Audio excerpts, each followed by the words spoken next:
Kak Lena. Oke, ayo. 1, 2, 3. Shalom adik-adik. Apa kabarnya hari ini? Luar biasa. Yes, yes, yes. Semangat di hari Minggu. Iya betul, mana semangatnya nih adik-adik ya? Harus semangat. Nah, sebelum kita memulai ibadah kita hari ini, Yes. kita satu dulu ya adik-adik. Ayo Ya, semua yang di sikap rumah, doanya. ambil sikap doanya, lipat tangannya, tutup matanya. Kita berdoa, saat teduh dimulai.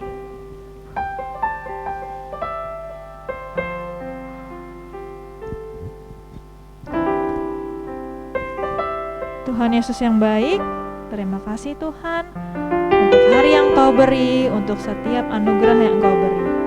Tuhan, sebentar lagi kami ingin memulai ibadah, kami ingin memuji dan memuliakan nama-Mu.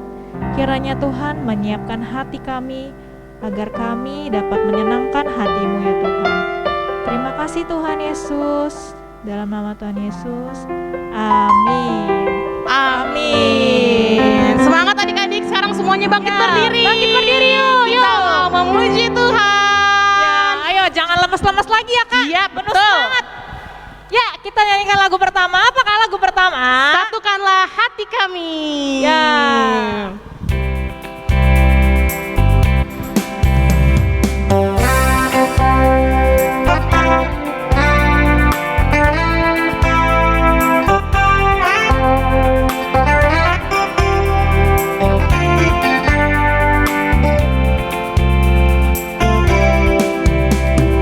Satukanlah hati kami untuk memuji dan menyembah, oh Yesus, Tuhan dan Rajaku. Eratkanlah tali kasih di antara kami semua, oh Yesus, Tuhan dan Rajaku. Bergandengan tangan. Bergandengan tangan dalam satu kasih, bergandengan tangan dalam satu iman, saling mengasihi di antara kami, keluarga kerajaan Allah. Lagu kedua, Allah di sini. Adik-adik masih bersuka cita kan? Oh. Adik-adik di rumah bisa sambil tepuk tangan ya Kak? Iya.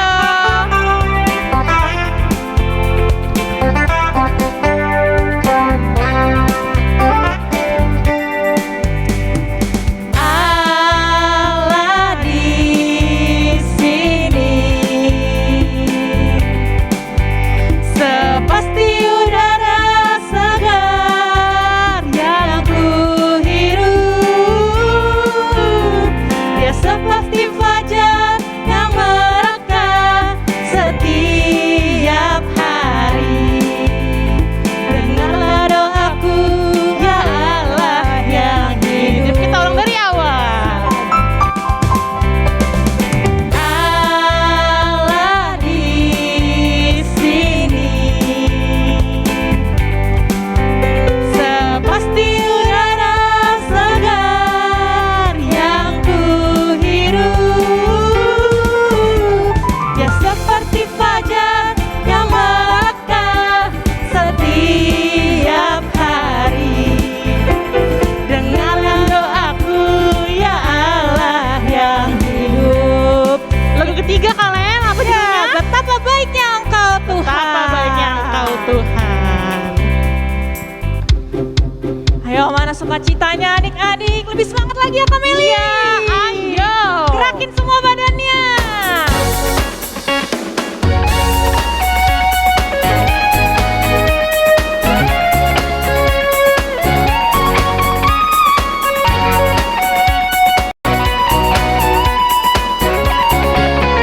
Betapa baiknya Engkau Tuhan, kasih-Mu tiada berkesudahan. Betapa mulia kasih-Mu Yesus, jiwaku diselamatkan.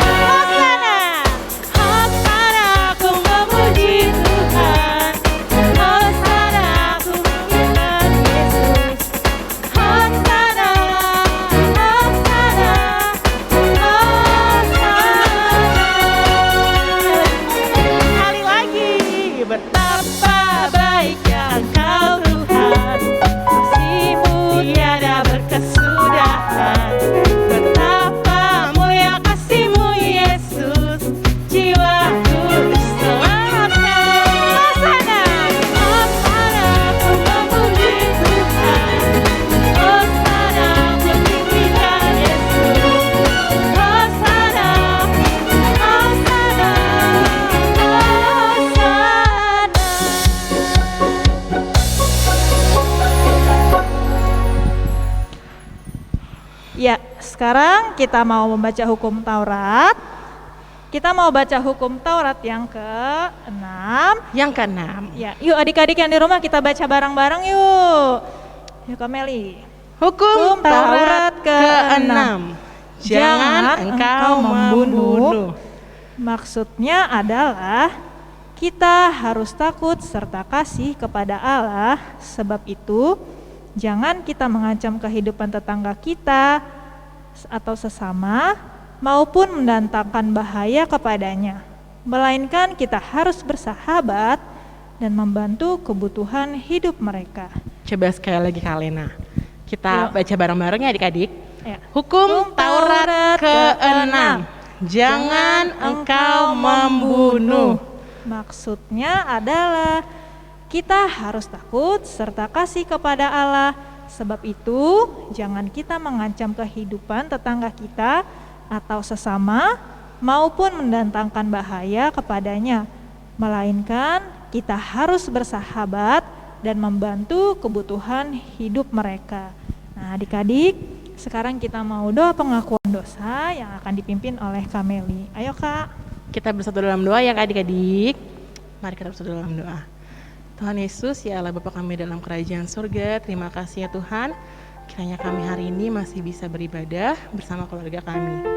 Ya Tuhan, ya Allah kami, hendaknya hapuslah segala dosa dan perbuatan kami yang tidak menyenangkan di hati-Mu ya Bapa. Kiranya Engkau membimbing kami menjadi anak sekolah minggu yang turut dalam jalan-Mu, sehingga kami bisa layak menerima berkat-Mu sekarang, esok, sampai selama-lamanya. Terima kasih ya Tuhan Yesus. Amin. Amin. Sekarang kita ngapain Kak Lena? Ya, baca ayat bulanan Kak. Ya. Ayo adik-adik yang di rumah. Ini ambil kan kitabnya. bulan minggu terakhir nih Kak. Iya betul Kak. Minggu depan ayat bulanan ini udah ganti lagi. Iya, ayo adik-adik siapa yang udah hafal ayat bulanan bulan ini ya Kak? Iya, bisa direkam, dikirim ke kakak abangnya. Nanti kakak abangnya upload deh di sosial media skala minggu. Iya betul. Ayo kita buka ayat bulanan kita dari Yosua 24 ayat 15. Ayo buka dulu, ditungguin. Coba minta bantuan mama papa yang belum bisa, tapi seharusnya udah bisa ya semuanya ya. Yosua 24 ayat 15. Oke, kita baca sama-sama Kak Ayo Lena. Kak. 3, 2, ya. Tetapi jika kamu anggap tidak baik untuk beribadah kepada Tuhan, pilihlah pada hari ini kepada siapa kamu akan beribadah. Allah yang kepadanya nenek moyangmu beribadah di seberang sungai Efrat, atau Allah orang Amori yang negerinya kamu diami ini. Tetapi aku dan seisi rumahku, kami akan beribadah kepada Tuhan. Oke, sekarang sebelum kita masuk ke firman Tuhan, kita nyanyikan satu lagu. Ya, yang terambil dari Kidung Jemaat nomor 453, Yesus kawan yang sejati.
Terima kasih Tuhan untuk hari yang indah ini, hari Minggu yang Kau berkati. Di ibadah sekolah minggu gerejamu, kami akan mendengarkan kebenaran dari firman Tuhan. Berkatilah kami supaya firman itu hidup di dalam hati kami masing-masing. Berkati keluarga kami, orang tua kami, saudara-saudara kami, dimanapun mereka berada saat ini. Dalam nama Yesus kami berdoa dan bersyukur kepadamu. Amin. Shalom adik-adik sekolah minggu yang sedang menyaksikan ibadah sekolah minggu kita di minggu saat ini. Firman Tuhan untuk kita pada minggu ini diambil dari Injil Matius pasal 26 ayat 36 sampai 44. Boleh kita membuka Alkitabnya masing-masing. Amang Pendeta pasti yakin semua kita di rumah punya Alkitab. Ya, kalau kita ke gereja atau kalau beribadah harus memakai Alkitab ya. Alkitab itu sebagai buku di mana di situ berisi firman Tuhan. Dari situ kita akan belajar tentang firman atau tentang Yesus di dalam kehidupan kita. Ya, sudah dapat ya, Matius 26 ayat 36 sampai 44 di dalam kitab Perjanjian Baru. Abang Pendeta akan bacakan dari sini. Di Taman Getsemani, maka sampailah Yesus bersama-sama murid-muridnya ke suatu tempat yang bernama Getsemani. Lalu ia berkata kepada murid-muridnya, "Duduklah di sini sementara aku pergi ke sana untuk berdoa." Dan ia membawa Petrus dan kedua anak Zebedeus sertanya. Maka mulailah ia merasa sedih dan gentar. Lalu katanya kepada mereka, "Hatiku sangat sedih seperti mau mati rasanya. Tinggallah di sini dan berjaga-jagalah dengan aku." Maka ia maju sedikit lalu sujud dan berdoa, katanya, "Ya Bapakku, jikalau sekiranya mungkin biarlah cawan ini lalu daripadaku. Tetapi janganlah seperti yang ku kendaki, melainkan seperti yang Engkau kendaki." Setelah itu ia kembali kepada murid-muridnya itu dan mendapati mereka sedang tidur. Dan ia berkata kepada Petrus, "Tidakkah kamu sanggup berjaga-jaga 1 jam dengan aku? Berjaga-jaga dan berdoalah supaya kamu jangan jatuh ke dalam pencobaan. Roh memang penurut, tetapi daging lemah." Lalu ia pergi untuk kedua kalinya dan berdoa, katanya, "Ya Bapakku, jikalau cawan ini tidak mungkin lalu, kecuali apabila aku meminumnya, jadilah kehendak-Mu." Dan ketika ia kembali pula, ia mendapati mereka sedang tidur, sebab mata mereka sudah berat. Ia membiarkan mereka di situ, lalu pergi dan berdoa untuk ketiga kalinya, dan mengucapkan doa yang itu juga. Sesudah itu ia datang kepada murid-muridnya dan berkata kepada mereka, "Tidurlah sekarang dan istirahatlah. Lihat, saatnya sudah tiba bahwa Anak Manusia diserahkan ke tangan orang-orang berdosa. Bangunlah, marilah kita pergi. Dia yang menyerahkan aku sudah dekat." Siapa yang merasakan kesusahan dalam kehidupannya? Atau ada dari antara kita, adik-adik sekolah minggu yang lagi susah? Saya yakin semua kita pasti pernah mengalami kesusahan. Apalagi di situasi masa-masa yang sulit sekarang ini. Pandemi COVID-19 yang belum usai. Sudah hampir setahun kita mengalami masa-masa pandemi. Dan kita tidak tahu kapan pandemi ini selesai. Dan sudah hampir 1 tahun kita tidak bisa tatap muka, kita tidak bisa berjumpa di gereja, justru kita harus melaksanakan ibadah dengan online atau dengan live streaming. Kesusahan seringkali membuat kita bisa down. Tahu down ya? Down itu bisa patah hati, patah semangat, putus harapan, bahkan bisa juga frustasi. Banyak orang kalau sudah susah, kalau dia tidak bisa menangani kesusahannya, bisa saja orang melakukan tindakan yang tidak disukai oleh Tuhan. Misalnya bunuh diri. Jadi kalau orang sedang susah, jadi kalau kesusahannya itu tidak bisa ditanggulangi dengan baik, bisa bunuh diri. Makanya kita harus bisa menangani kesusahan kita, supaya jangan semakin stres, supaya jangan semakin frustasi, apalagi bisa mengambil tindakan yang tidak disukai oleh Tuhan. Hari ini firman Tuhan juga menceritakan tentang Yesus yang lagi susah hatinya. Kenapa Yesus lagi susah hatinya? Karena dia sedang berhadapan dengan peristiwa yang tidak diingini sebenarnya, yaitu peristiwa penyaliban. Karena saat-saat Yesus di dunia ini tidak lama lagi akan ada peristiwa yang besar yang terjadi dalam kehidupannya. Bagaimana dia akan menanggung penderitaan yang sangat berat. Bayangkan adik-adik sekolah minggu, Yesus itu akan ditangkap, disiksa, lalu kemudian akan disalibkan. Siapa kira-kira kita yang mau menghadapi seperti itu? Jangankan disalibkan, sakit penyakit saja pun kita pasti nggak mau. Kena COVID umpamanya pun kita pasti tidak mau. Sakit kepala pun kita pasti tidak mau. Apalagi disalibkan sampai mati. Jadi Yesus Kristus di situ sangat susah hati. Dia sangat sedang mengalami frustasi sebenarnya kalau kita lihat secara kemanusiaannya. Tetapi Yesus tidak langsung patah semangat. Yesus tidak mundur atau apalagi dia mengambil tindakan yang tidak disukai oleh Allah. Tapi justru dia mengatakan berjaga-jaga dan berdoalah. Jadi kita itu harus perlu selalu berjaga-jaga dalam kehidupan ini.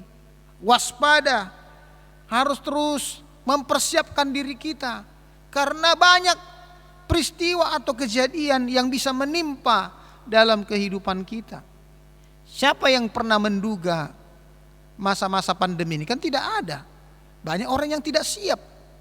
Ya untunglah sudah setahun kita sudah mulai berlatih untuk siap. Jadi berjaga-jaga itu penting. Karena bisa saja musuh, bisa saja banyak kejadian yang akan mengancam kehidupan kita. Itu yang pertama, berjaga-jaga. Firman Tuhan pun selalu mengatakan berjaga-jagalah. Karena iblis seperti singa yang mengaum-ngaum, yang akan siap menerkam mangsanya. Jadi dunia ini bisa dikelilingi oleh iblis yang akan bisa menerkam kita. Makanya kita perlu berjaga-jaga. Dengan apa berjaga-jaga? Ya dengan selalu mempersiapkan diri kita, baca firman, melatih hidup kita dengan baik. Yang kedua berdoa. Karena berdoa ini menghubungkan kita dengan Tuhan. Jadi kalau orang yang terhubung dengan Tuhan, dia merasakan kekuatan dari Tuhan, merasakan kekuasa dari Tuhan. Coba bayangkan dulu, lihat dulu lampu di rumah kalian itu. Tahu kenapa itu bisa hidup lampunya? Itu bukan karena semata-mata bola lampunya lagi dalam keadaan baik, atau stop kontaknya lagi di-on-kan, artinya dihidupkan. Tapi ada satu lagi yang tidak boleh kita lupakan. Kenapa itu bola lampu hidup? Karena ada arus. Arusnya itulah yang menghubungkan bola lampu itu akhirnya bisa menyala. Karena ada arus. Jadi kita pun orang yang berdoa kepada Tuhan akan memiliki arus. Karena kita sudah terhubung dengan Tuhan. Jadi orang yang terhubung dengan Tuhan akan merasakan kekuatan dari Tuhan. Makanya Tuhan selalu mengingatkan murid-muridnya, berjaga-jaga dan berdoalah supaya kamu jangan jatuh ke dalam pencobaan. Ternyata murid-muridnya tidak siap berjaga-jaga dan berdoa, malah mereka tertidur. Tapi Yesus, dia sudah siap. Makanya ketika datang Yudas Iskariot, datang para pengawal-pengawal serdadu Romawi, Yesus mengatakan, sudah tiba waktunya, bangunlah, mari kita pergi, dia yang menyerahkan aku sudah dekat. Jadi jangan pernah lupa untuk berdoa, jangan pernah lupa untuk berjaga-jaga. Karena kehidupan yang kita jalani, kita tidak tahu apa yang akan terjadi. Besok kita tidak tahu, bulan depan kita tidak tahu, minggu depan juga kita tidak tahu. Siapa yang tahu? Hanya Tuhan. Tugas kita adalah berjaga-jaga dan berdoa. Itulah perintah Tuhan dalam firman-Nya hari ini, supaya kita jangan lupa berdoa. Berdoa itu bukan karena pandainya, bukan karena hebatnya isinya, tapi berdoa itu adalah karena kita adalah orang-orang yang sudah hidup di dalam Tuhan. Makanya kita perlu berdoa. Siapapun dia harus berdoa ke dalam tangan Tuhan, supaya dia bisa menyerahkan hidupnya kepada Tuhan. Amin. Mari kita berdoa. Terima kasih Tuhan, kami telah mendengarkan firman-Mu. Berkatilah anak-anak sekolah minggu untuk selalu berjaga-jaga dan berdoa di dalam kehidupannya, karena kami tahu peristiwa kejadian dalam kehidupan ini, kami tidak tahu apa yang akan terjadi. Satu hal yang pasti, iblis selalu datang seperti singa yang mengaum-ngaum untuk menerkam kami. Hanya orang berjaga-jagalah dan berdoa akan lepas dari kuasa-kuasa kegelapan ini. Tolong kami Tuhan, untuk kami bisa menjadi pemenang dalam menjalani kehidupan ini. Dalam kasih setia Kristus, kami telah berdoa dan mengucap syukur. Amin. Mari kita tutup ibadah kita sambil kita mengumpulkan persembahan. Kita bernyanyi buku ND 792, Pasu-pasu Hameo Tuhan. Dipersiapkan persembahannya adik-adik.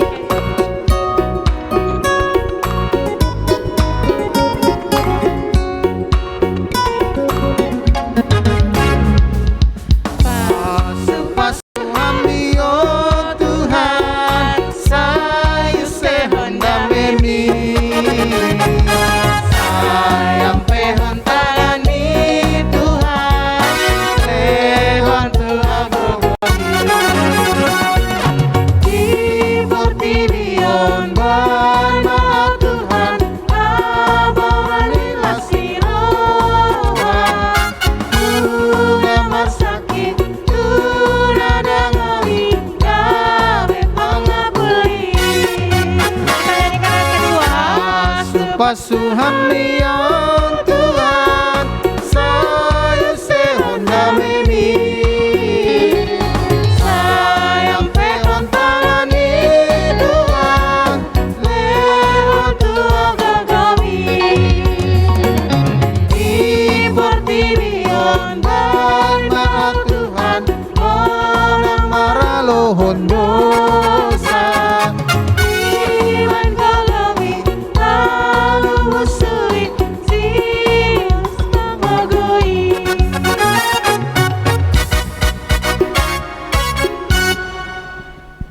Bapa kami, Tuhan Allah yang Maha Kuasa yang bertata di sorga, kami mengucap syukur dan terima kasih kepadamu ya Tuhan, di mana Tuhan memperkenankan anak-anak di dalam kerajaan-Mu. Di sini kami menyampaikan persembahan kami, kiranya Tuhan menerimanya untuk kemuliaan nama-Mu.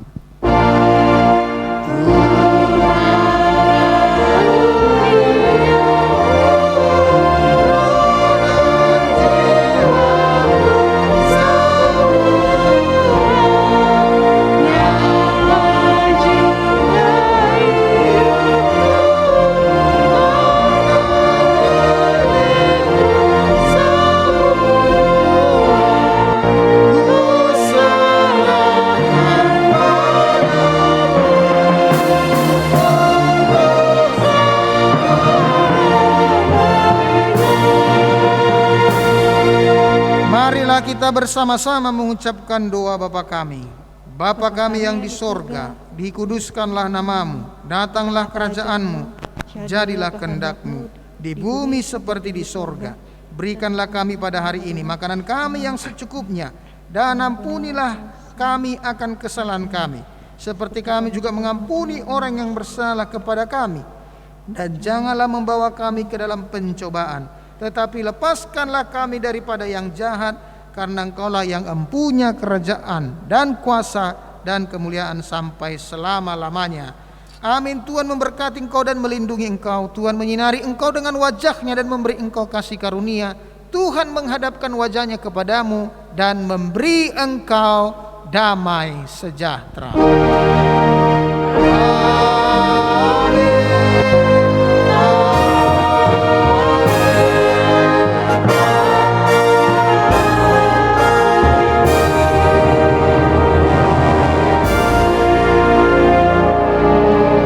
Selamat hari Minggu adik-adik. Selamat hari Minggu.